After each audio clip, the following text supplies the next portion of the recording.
पति नमः।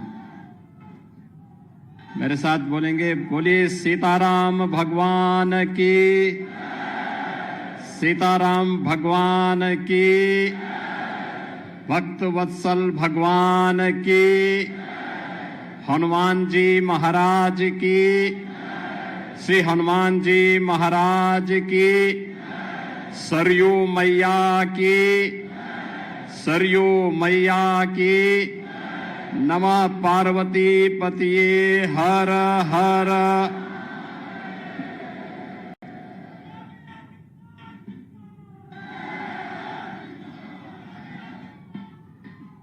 प्रतिष्ठा द्वादशी के आज के इस पावन आयोजन में मंच पर उपस्थित पूज्य संत जन महंत श्री दिनेंद्र दास जी महाराज, महंत श्री धर्मदास जी महाराज, महंत ज्ञानी गुरजीत सिंह जी,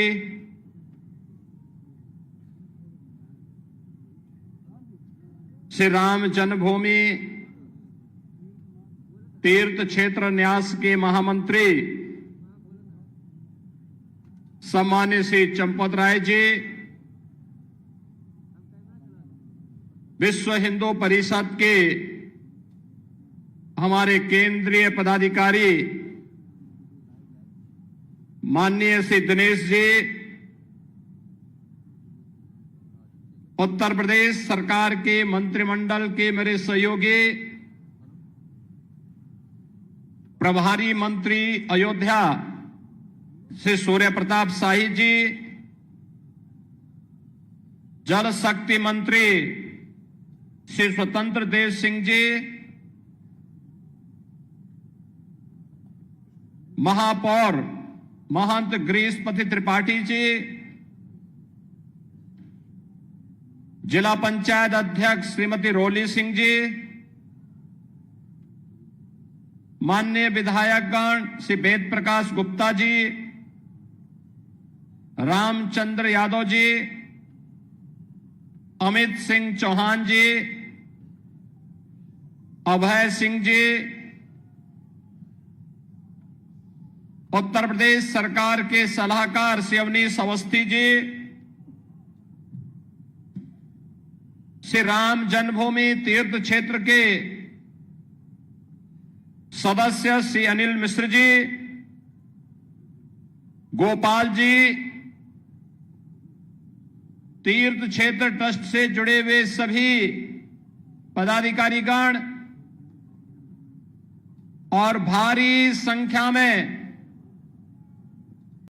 प्रतिष्ठा द्वादशी के शुभ आयोजन के साक्षी बन रहे देश के कोने कोने से आए हुए सभी पूज्य संत जन, भक्त जन और उपस्थित बहन और भाइयों, मैं सबसे पहले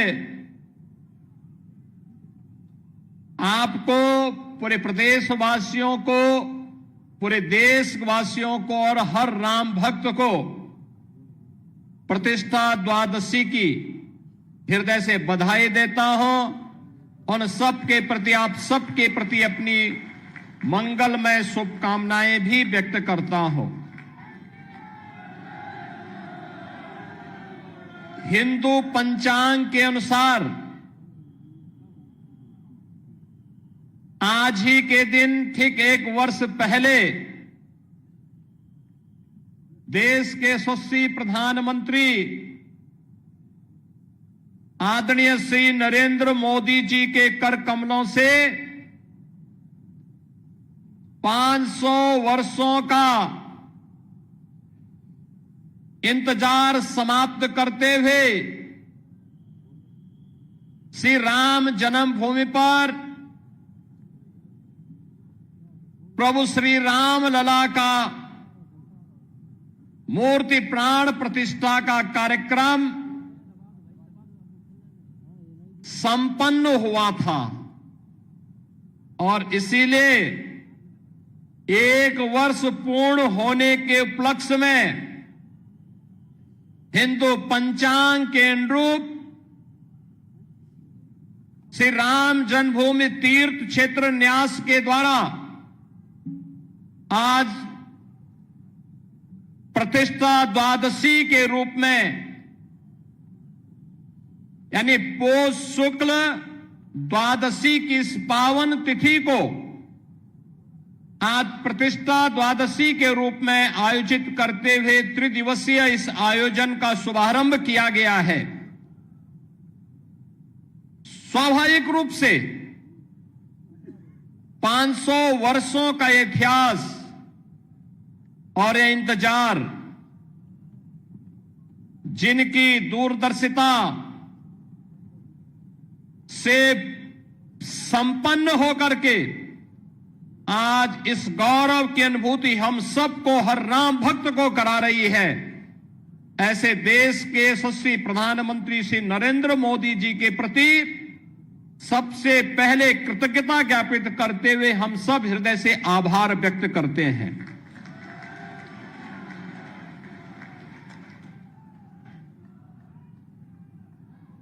बहनों और भाइयों, इस अवसर पर श्री राम जन्मभूमि के लिए चले एक लंबे आंदोलन को, जो संविधान के दायरे में रह करके लोकतांत्रिक तरीके से जिस आंदोलन को एक मंच पर सजोने का काम राष्ट्रीय स्वयंसेवक संघ के मार्गदर्शन और नेतृत्व में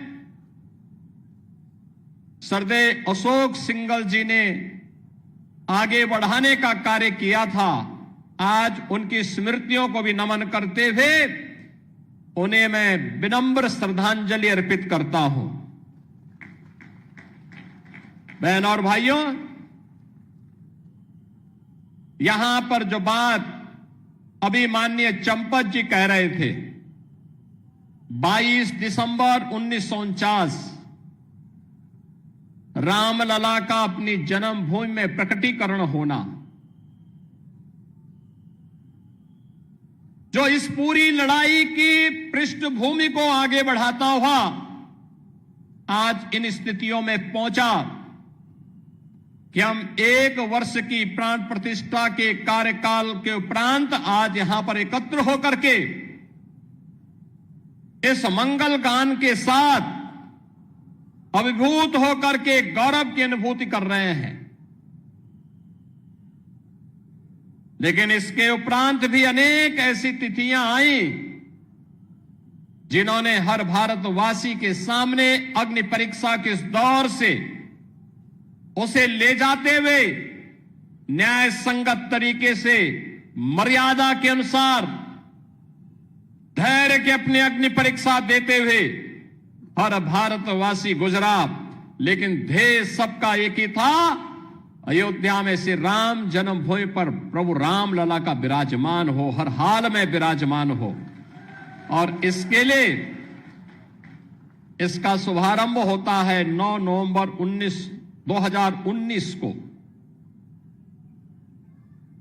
जब भारत की न्यायपालिका ने संवैधानिक तरीके से सर्वसम्मत से यह निर्णय सुनाया कि अयोध्या में जहां पर विवादित ढांचा था वह राम जन्मभूमि है और वहां पर एक ट्रस्ट गठित करते हुए प्रभु श्री राम लला के भव्य मंदिर के निर्माण का मार्ग प्रशस्त होना ही चाहिए। बहनों और भाइयों, यह कार्य संपन्न होने के उपरांत 5 अगस्त 2020 को इसी अयोध्या धाम में आकर के देश के यशस्वी प्रधानमंत्री श्री नरेंद्र मोदी जी ने आकर के प्रभु श्री राम लला के भव्य मंदिर के कार्यक्रम का शुभारंभ किया और उसके उपरांत 22 जनवरी 2024 अगर हिंदू पंचांग के अनुसार हम देखें तो पौष शुक्ल द्वादशी के दिन, आज ही के दिन, आदरणीय प्रधानमंत्री जी ने देश भर से आए हुए हर तबके के नेतृत्व वर्ग की उपस्थिति में पूज्य संतों के सानिध्य में 500 वर्षों का इंतजार समाप्त करते हुए रामलला को उनकी जन्मभूमि में प्रतिष्ठित कराने का काम किया था। रामलला का प्राण प्रतिष्ठा का एक कार्यक्रम संपन्न होने के उपरांत लाखों की संख्या में श्रद्धालुजन अयोध्या धाम में पधार रहे हैं। एवरेज अयोध्या का प्रतिदिन अयोध्या में 1.5 से 2 लाख श्रद्धालुओं का आगमन अयोध्या धाम में हो रहा है। 1 से 1.5 लाख राम जन्मभूमि में दर्शन कर पाते हैं। बहुत सारे लोग अन्य धामों में दर्शन करते हुए कुछ इंतजार करते हैं, कुछ जाते हैं, फिर अन्य कार्यक्रमों के बाद फिर आयोजन में भागीदार बनते हैं। आज अयोध्या जिस रूप में हम सबके सामने है, आपने देखा होगा, यह अवसर हम सबके लिए किस रूप में आया। किसी ने सोचा था अयोध्या के बारे में? कोई सोचता था 1 वर्ष पहले, 5 वर्ष पहले, 10 वर्ष पहले कोई सोचता था कि हमारा अयोध्या दी इस रूप में इसका अधिकारी है, इसको यह अधिकार प्राप्त होना चाहिए। 2014 के पहले, 2017 के पहले इस अयोध्या में बिजली भी नहीं मिलती थी। 3 से 4 घंटे बामुश्किल बिजली। स्वच्छता की कोई कहीं अता पता नहीं था। राम जी की पेड़ी में वहीं पर सरयू जी का जल सड़ता रहता था।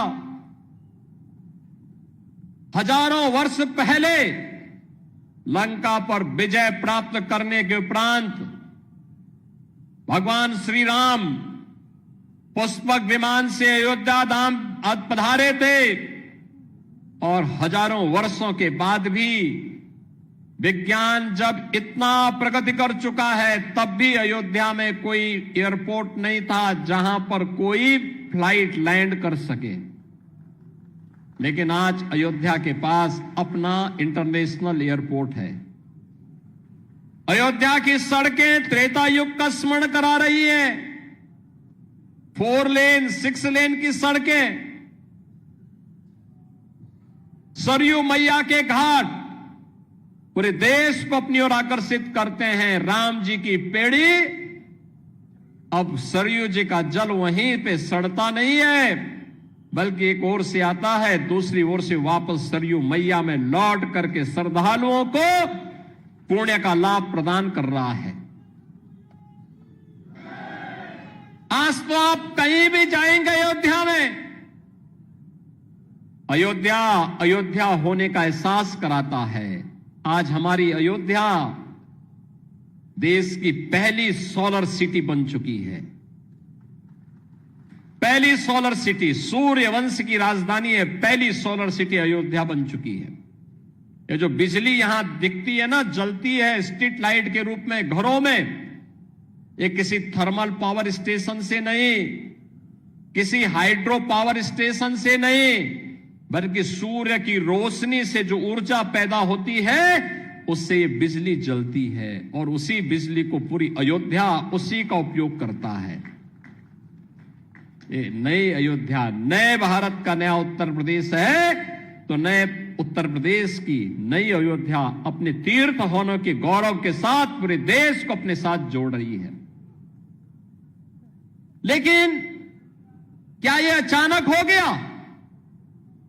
एक दिन में हो गया? नहीं, इसके लिए एक लंबे संघर्ष को आगे बढ़ाना पड़ा था। जो मैंने पहले भी बताया, दर्जनों पीढ़ियां चली गई, एक ही कामना थी और वह थी अयोध्या में हम अपने प्रभु रामलला को विराजमान होता हुआ देख सके। सबकी एक ही तमन्ना थी, अधूरी कामना के साथ पूज्य संतों का, भक्तों का चला जाना। लेकिन संकल्प उनका इतना दृढ़ था कि उस संकल्प को पूरा करने के लिए हम सब सौभाग्यशाली हैं कि इन तिथियों को अपने इन भौतिक चक्षुओं से देखने का सौभाग्य हम सबको प्राप्त हुआ है। बहनों और भाइयों, रामकाज के इन सभी कार्यों के लिए त्याग और तपस्या पूज्य संतों की थी, राम भक्तों की थी, और उन अनगिनत राम भक्तों, कार सेवकों, पूज्य संतों, उन सब के हम सचमुच ऋणी हैं, जिनके कारण संघर्ष के साथ साथ अग्नि परीक्षा के दौर से गुजरते हुए भी वे अपने मार्ग से कभी विचलित नहीं हुए। और राम जन्मभूमि देश का एक ऐसा आंदोलन है, 500 वर्षों में, अगर आप 500 वर्षों में 1528 से लेकर के 6 दिसंबर 1992 तक के इतिहास को उठा करके देखेंगे तो हर 15 से 20 वर्ष के अंतराल में हिंदू समाज फिर से संघर्ष करने के लिए, अपनी जन्मभूमि को वापस प्राप्त करने के लिए, अपने प्रभु की जन्मभूमि को वापस प्राप्त करने के लिए निरंतर कार्य करता रहा, संघर्ष करता रहा। जिस भाषा में शासन तंत्र समझता था उस भाषा में उन्हें समझाने के लिए वह कार्य कर रहा था। और अंततः यह अवसर आया जब पूज्य संतों के सानिध्य में राष्ट्रीय स्वयंसेवक संघ के नेतृत्व में सरदेव अशोक सिंघल जी जैसे युग दृष्टा नेतृत्व इस आंदोलन के साथ जुड़ता है, जिन्होंने कभी मान अपमान की चिंता नहीं की। एक ही ध्येय था, हर हाल में राम जन्मभूमि वापस हिंदुओं को प्राप्त होना चाहिए, रामलला का भव्य मंदिर का निर्माण होना चाहिए। सचमुच बोलने के लिए शब्द नहीं है, हम सबका मन भावुक हो जाता है, भाव विभोर हो जाते हैं, हम भाव विह्वल हो जाते हैं जब इस पूरे इतिहास को देखते हैं। उस आंदोलन को नजदीक से हम लोगों ने जब देखा और आज जब यह परिणाम हम सबके सामने आता है तो खुशी इस बात की होती है कि हम सब सौभाग्यशाली हैं। याद करिए, और मेरे लिए इसलिए भी सौभाग्य का विषय है कि हमारी 3 पीढ़ी उस अभियान के साथ जुड़ी रही। पूज्य महंत दिग्विजय नाथ जी महाराज को मैं नहीं देख पाया था, लेकिन अपने पूज्य गुरुदेव से जो मैं सुनता था, और मुझे याद है जब 2014 में मेरे पूज्य गुरुदेव अपने अंतिम, यानी उनके अंतिम श्वास चल रही थी, संजोग ऐसा था कि सरदेव अशोक सिंघल जी उस समय उनको देखने के लिए हॉस्पिटल में आए और अंतिम बातचीत भी उनकी सरदेव अशोक जी के साथ ही। काफी देर तक वह देख रहे थे, अशोक जी की तरफ देख रहे थे, और अंत में एक ही बात उन्होंने कही। मैं देख रहा था, उस दौरान वो कई दिनों से किसी से बोल नहीं रहे थे।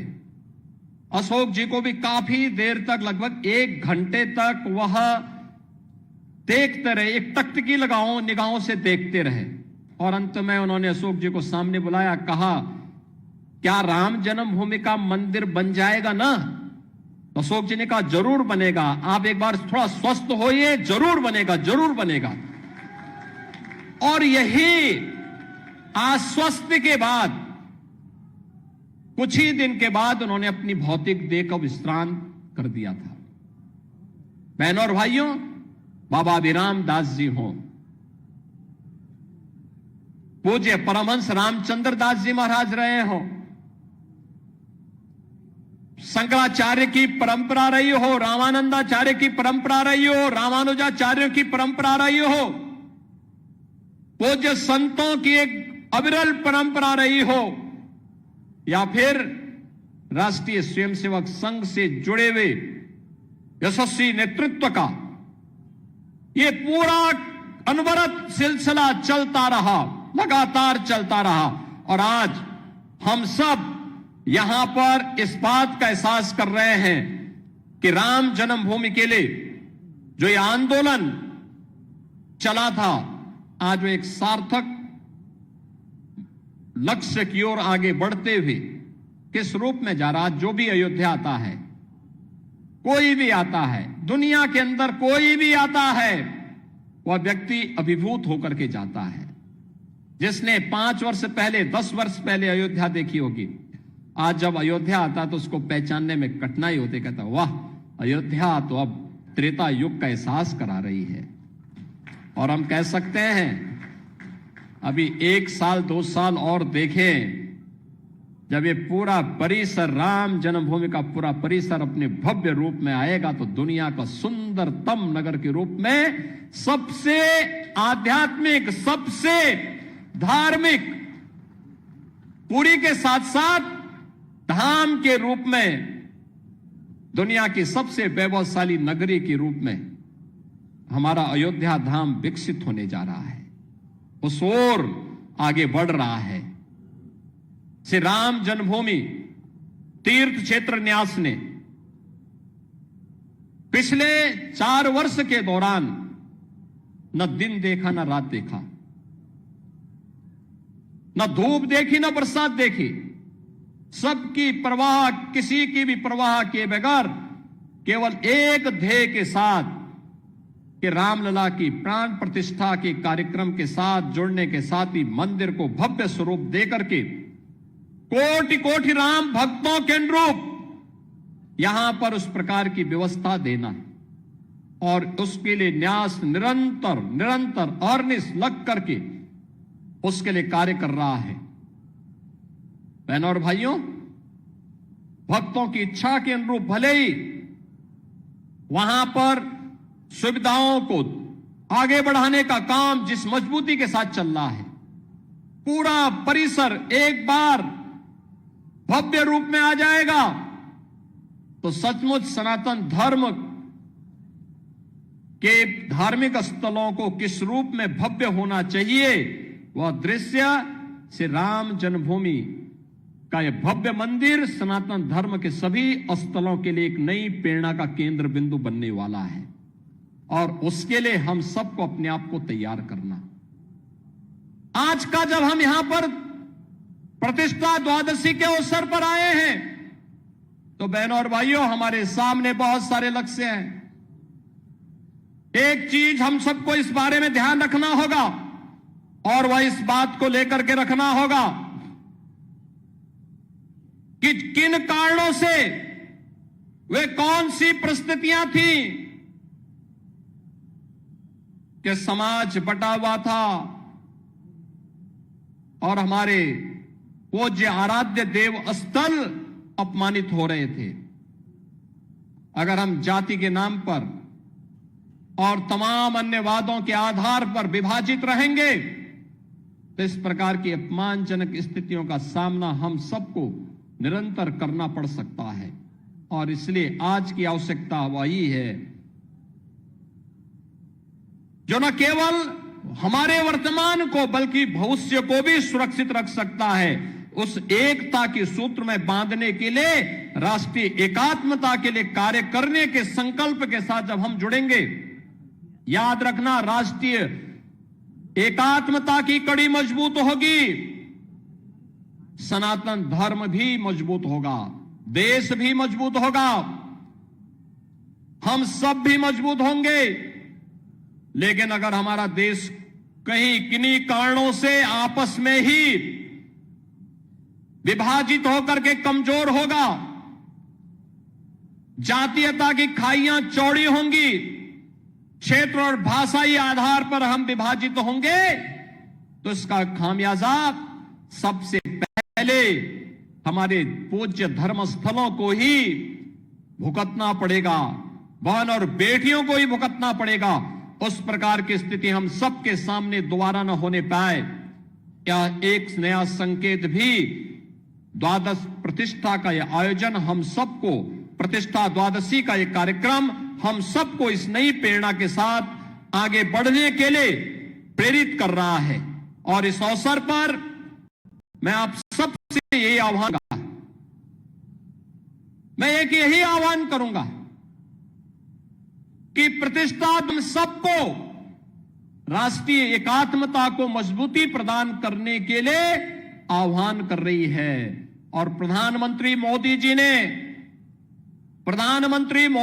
ने प्राण प्रतिष्ठा समारोह के दिन, आज के ठीक 1 वर्ष पहले, देशवासियों से यही आह्वान किया था कि राम तो हमारे लिए राष्ट्र के प्रतीक हैं। राम है तो राष्ट्र है, और राष्ट्र है तो राम है। दोनों को अलग करके नहीं देखा जा सकता है, दोनों एक दूसरे के पूरक हैं। उत्तर से दक्षिण तक, पूरब से पश्चिम तक, इन्हीं आराध्य देवों के कारण आज वर्तमान भारत है। और इस नए भारत को आज जिस दिशा में प्रधानमंत्री मोदी जी के नेतृत्व में आज आगे बढ़ाया जा रहा है, इसके लिए हम सबकी जिम्मेदारी बनती है कि हम सब उस अभियान का हिस्सा बने, उस अभियान का हिस्सा बने। याद रखना, सत्य को अधिक दिनों तक कोई धुंधला करके नहीं रख सकता है।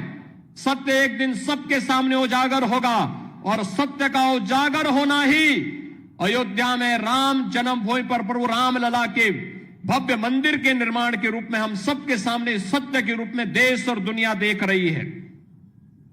राम जन्मभूमि में प्रभु राम का यह भव्य मंदिर का निर्माण दुनिया में दबी कुचली सभ्यता और संस्कृति के लिए एक नया संदेश भी है। लोकतांत्रिक तरीके से, संविधान सम्मत तरीके से भी अपने अधिकार लिए जा सकते हैं। यह अधिकार अयोध्या में राम जन्मभूमि के लिए हुए अनगिनत बलिदान और उन सब मूल्यों के साथ अग्नि परीक्षा के दौर से बार बार गुजरने के बावजूद भी अपना धैर्य न खोना इस अभियान का हिस्सा रहा है। हम सब निरंतर इस पथ के अनुगामी बनेंगे, इस विश्वास के साथ। परसों से प्रयागराज की धरती पर महाकुंभ का भी आयोजन होने जा रहा है, और प्रयागराज में भी जैसी सुविधा अयोध्या धाम में है, ऐसी भव्य सुविधा प्रयागराज में भी सबको प्राप्त होने वाली है।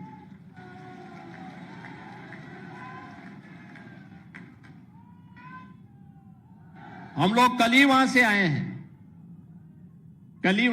हैं, पूरी व्यवस्था देख करके, अंतिम स्वरूप दे करके। और आप देखिए, कुंभ का मतलब, महाकुंभ का मतलब क्या होता है। देखिए, श्रद्धावान